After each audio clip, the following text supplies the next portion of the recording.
Hello friends, welcome back to our channel. I hope आप सभी अच्छे होंगे और आपकी तैयारी भी बहुत अच्छे से चल रही होगी। जैसा कि आपको पता ही है, हम 3 डेज का स्टडी टारगेट रखते हैं जिसमें हम पेपर 1 की तैयारी करते हैं। लेकिन आज से जो स्टडी टारगेट आएगा मैथ्स वाले बच्चों के लिए, पेपर 2 के लिए भी मैंने कुछ स्टडी टारगेट डिसाइड किया कि आपको 3 दिन में क्या पढ़ना है, ठीक है, ताकि हमारा रिविजन होता रहे।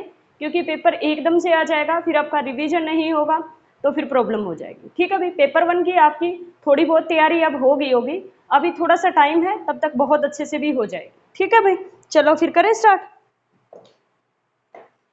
एक प्लीज चैनल को ज्यादा से ज्यादा लोगों तक शेयर किया करो आप। चलो, स्टडी टारगेट है अपने पास 21, 22 और 23 अप्रैल का। ठीक है, 21, 22 और 23 अप्रैल का। पेपर 1 में आप क्या पढ़ेंगे? पेपर 1 में डीएसएसबी, टीजीटी और पीजीटी वाले हिंदी के अंदर पढ़ेंगे पर्यायवाची, वही 5 पर डे का, तो टोटल हो जाएंगे 15।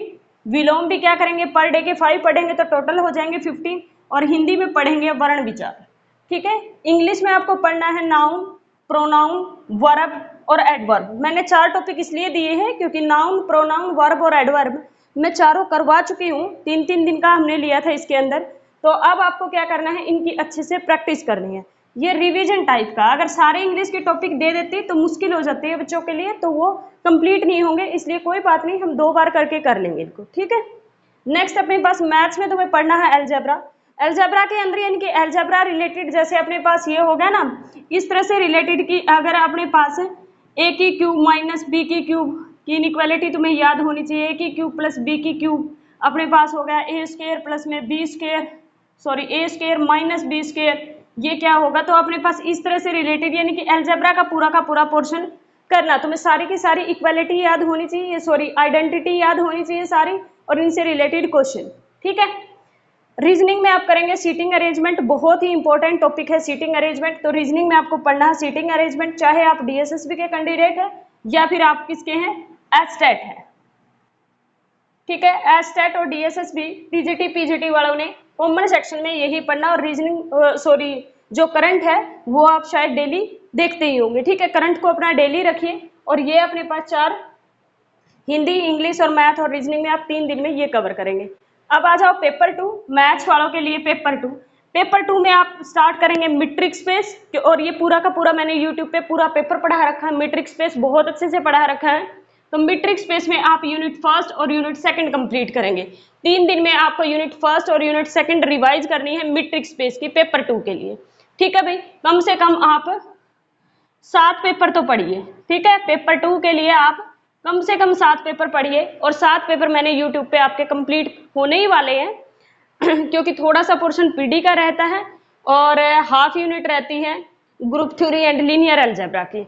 आज तो नहीं हो पाएगा। एक 8 बजे रोज लाइव क्लासेज होती है 8 से 9, उसी में चल रहा है group theory and linear algebra second, जिसकी हाफ यूनिट मतलब फर्स्ट यूनिट स्टार्ट ही हुई है, जस्ट डेफिनेशन वगैरह हुई है।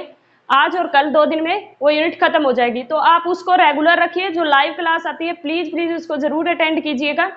और ये अपने पास जो आपको टारगेट दिया जा रहा है, इसको कोशिश करिएगा कि आप इस पूरे जो मैं स्टडी टारगेट देती हूँ ये 3 दिन में कंप्लीट हो ही जाए। ठीक है, जिन्होंने अभी स्टार्ट किया है वो अगर इस पैटर्न से चलेंगे तो आप डेफिनेटली कंपटीशन में है और आप एक अच्छी रैंक के साथ क्वालिफाई कर जाएंगे। लेकिन आपको अब थोड़ा सा कमर कसनी पड़ेगी क्योंकि टाइम बहुत कम है और आपने अभी स्टार्ट किया है। अगर आज से भी आप स्टार्ट करते हैं तो ये चारों नहीं होंगे। जैसे इंग्लिश में आप एक काम करिए, नाउन पढ़ लीजिए, फिर मैं कल से जो मतलब नेक्स्ट स्टडी टारगेट आएगा वो हम रखेंगे 1 वीक का, और 1 वीक के अंदर मैं दोबारा से यही चीजें स्टार्ट करूंगी। कुछ रह गए हैं जो बीच बीच में देती रहूंगी, वरना जितना हमने पढ़ लिए, जितने टॉपिक हमने पढ़ लिए वो मुझे बार बार रिवाइज करवाने हैं।